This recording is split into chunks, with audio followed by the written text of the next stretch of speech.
Welcome to Artbeat Radio. My guest today is Erran Sharpe, and he is a board member in charge of marketing, also a sound guy for the 19th Annual Forest Storytelling Festival in Port Angeles, Washington on the Olympic Peninsula. All of the events of the festival take place at Peninsula College Little Theater, and the dates this year are Friday, October the 18th through Sunday, October 20th.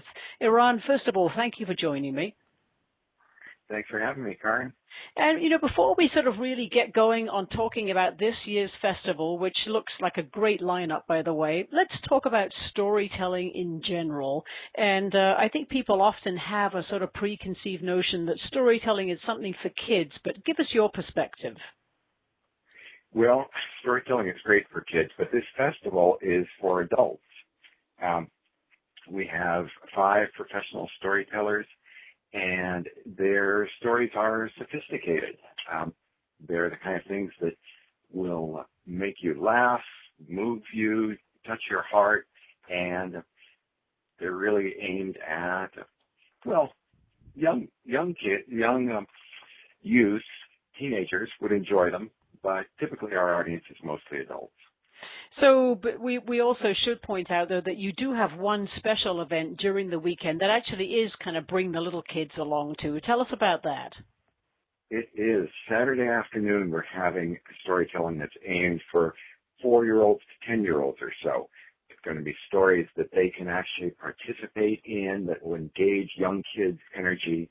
They'll have a lot of fun. We do also have a program on Friday morning where the schools can come in to the storytelling, but we can't get all the school kids from Port Angeles in there. We just don't have enough capacity. So we added this other event on Saturday afternoon for families with young kids. Erran, tell us about some of the tellers you have. I know a couple of them have been out before, but most of them are in fact new to the festival. That's right. 2 of our tellers have been here before, and they're so well loved and received that we've got them back.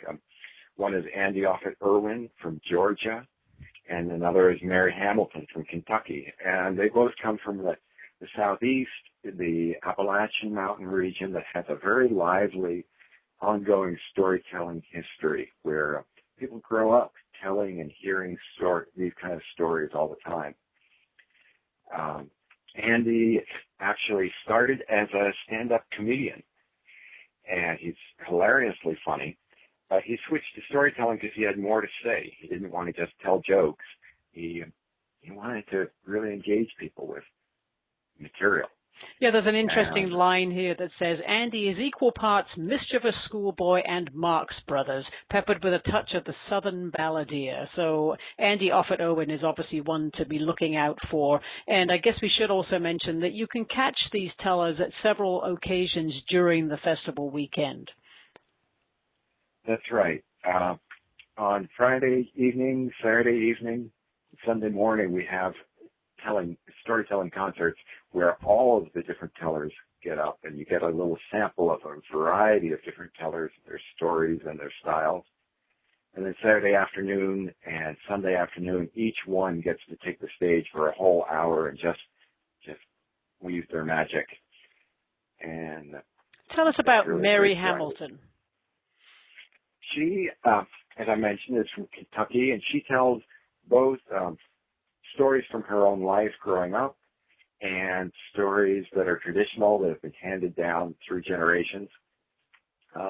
Very heartfelt tales and very heartwarming stories, particularly told about her. Let's move on to talk about Gene Tagaban. Yes, Gene is a Tlingit storyteller, and it's going to be his first time here at the festival. And he tells in his native style, and we'll be really eager to see him and hear what he does. He talks about being a real motivational and a transformative artist, speaker, trainer, and healer. And he brings his drums, and I believe he will probably sing some as well as telling stories, and perhaps even play some of his native flutes. Now, Erran, all of the tellers, or at least most of the tellers, also offer workshops. So tell the listeners what that would sort of be what kind of animal that is, and also who should be going to the workshops. Yeah. Well, the workshops are an opportunity for these master tellers to share with us a little bit of the art of storytelling.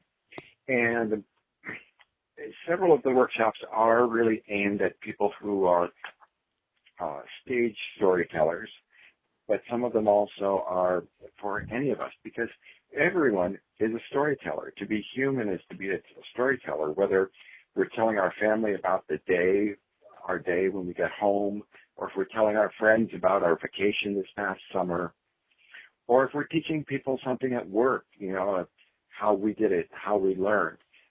Storytelling is something that we all do as human beings, and some of these workshops will address just how to be a better storyteller, because there are times when your great uncle starts in telling his stories and everyone wants to tune him out, right? Or other times when someone starts telling a story and everyone just lights up and wants to sit at their feet and listen.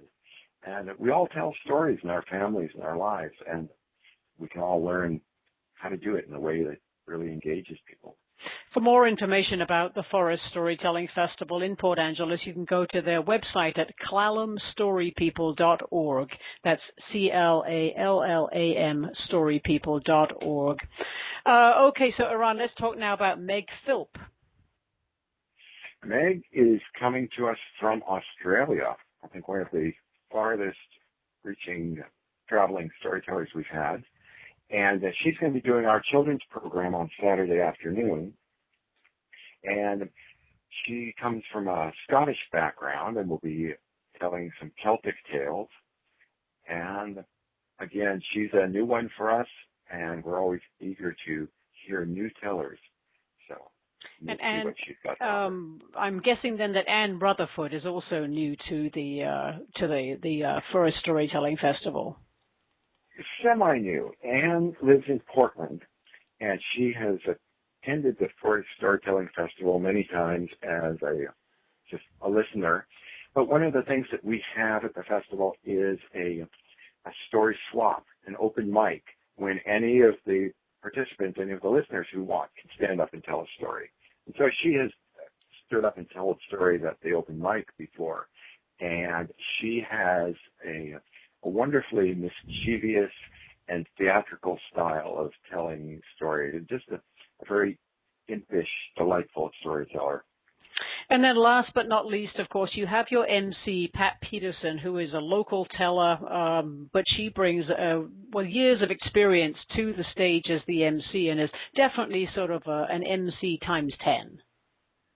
Yes, Pat has been our MC for forever, and she's just got such a warm, friendly style. She really sets the tone for the festival, and storytellers talk about how much they enjoy coming to our festival because it is such a warm, friendly, relaxed, easygoing place. And I think Pat has a lot to do with that. And she always manages to surprise audiences, coming from the figure of a gray-haired lady. She has a deliciously naughty sense of humor, which escapes here and there. And she always tries to find out somewhat embarrassing things to tell about the tellers as a way of introducing them to us.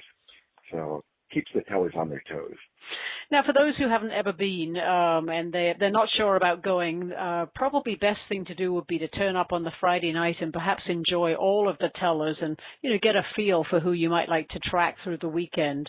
But I also wanted to mention that you have on the Sunday morning, you have a free concert of inspirational stories that you could bring everybody to with the family.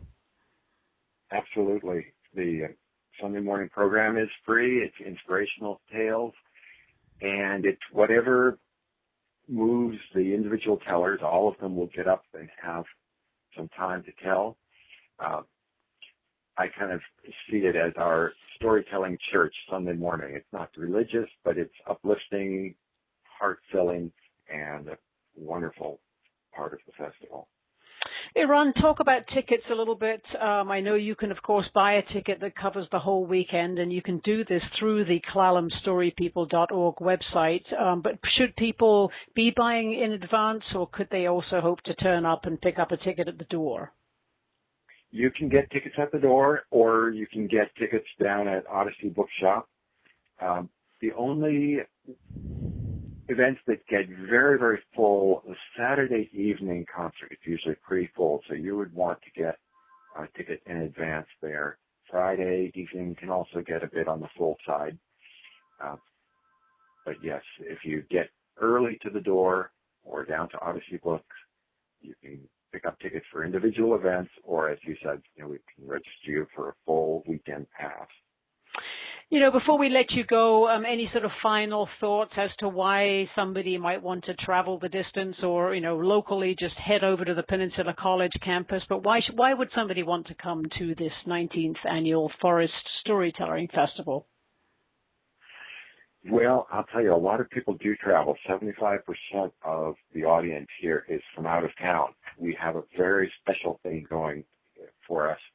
And one of the things that I'm interested in doing as a board member is getting more of our Port Angeles local folks here, because it is a great treasure that we have. It's just such a fantastic way to be entertained.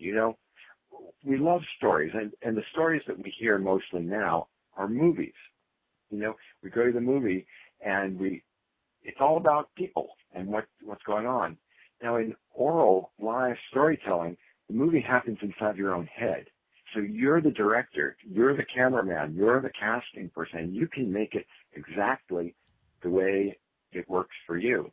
And so we have a incredible live tradition here. And if people aren't familiar with storytelling, this is different than a movie. It's different than theater because it comes out a little bit different. They're not memorized. These are not being read from books. These are stories that are in the storyteller's head, and they're narrating, they're telling them to you, they're sharing them with you as they happen in their own head.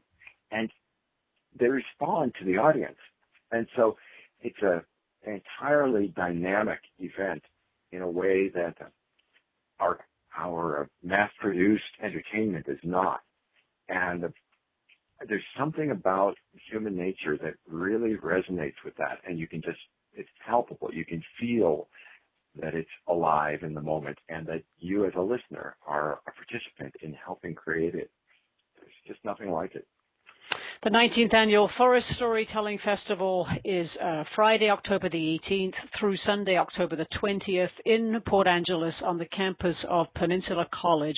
My guest has been Erran Sharpe, who is in charge of their publicity. He's also the sound guy, so you might see him twiddling knobs, and he's a board member and, of course, a storyteller in his own right. But, Erran, it's been a real pleasure having you on Artbeat. Thanks for joining me, and good luck with the festival. Great. Thank you, Karen. Okay.